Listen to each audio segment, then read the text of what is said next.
একদিনে ৮০০ যুদ্ধবন্দীকে মুক্তি দিল রাশিয়া ইউক্রেন। গত ৩.৫ বছরের যুদ্ধের ইতিহাসে এ যাবৎকালের সর্বোচ্চ সংখ্যক যুদ্ধবন্দীকে মুক্তি দিয়েছে রাশিয়া ও ইউক্রেন। শুক্রবার উভয় দেশই ৭৮০ জন যুদ্ধবন্দীকে মুক্তি দিয়েছে। এদের মধ্যে সামরিক, বেসামরিক উভয় ধরনের বন্দী রয়েছে।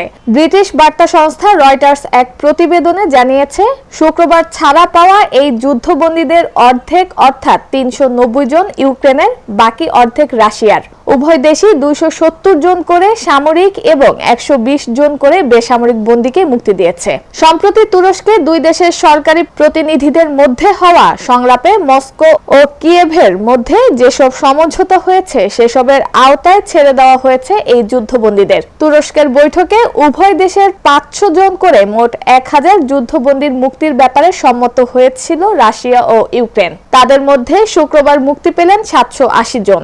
আজ শনিবার ও আগামীকাল রোববার বাকি ২২০ জনকে ছেড়েও দেওয়া হবে। গতকাল যে ৩৯০ জন ইউক্রেনীয় যুদ্ধবন্দীকে মুক্তি দিয়েছে মস্কো, তাদের একজন ওলেক্সান্ডার নেহির, ইউক্রেনীয় বাহিনীর একজন সেনা সদস্য। তার স্ত্রী এ সময় উপস্থিত ছিলেন। মুক্তির পর ইউক্রেনের সুমি শহরের বাসিন্দা নেহির রয়টার্সকে বলেন, আমাকে যে আজ মুক্তি দেওয়া হচ্ছে আমার স্ত্রীকে জানানো হয়নি। এমনিতে কারা কর্তৃপক্ষ প্রতি শুক্রবার পরিবারের সদস্যদের সঙ্গে আমাদের সাক্ষাৎ করতে দেয়। সে আমার সঙ্গে আজ ওই সাপ্তাহিক সাক্ষাৎই করতে এসেছিল।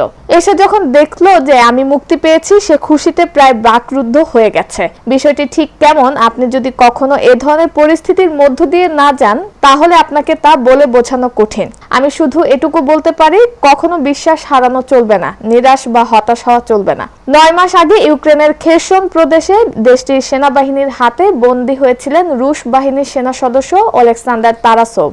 শুক্রবার যে ৩৯০ জন রুশ যুদ্ধবন্দীকে মুক্তি দিয়েছে তাদের মধ্যে তারাসোভও একজন। রয়টার্সকে তারাসোভ বলেন, আমার এখনো বিশ্বাস হচ্ছে না যে আমি মুক্তি পেয়েছি।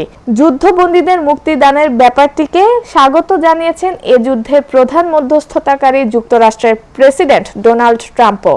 শুক্রবার নিজের সামাজিক যোগাযোগ মাধ্যমে ট্রুথ সোশ্যালে পোস্ট করা এক বার্তায় ট্রাম্প বলেন, মস্কো কিয়েভ উভয় পক্ষের সমঝোতাকে স্বাগত।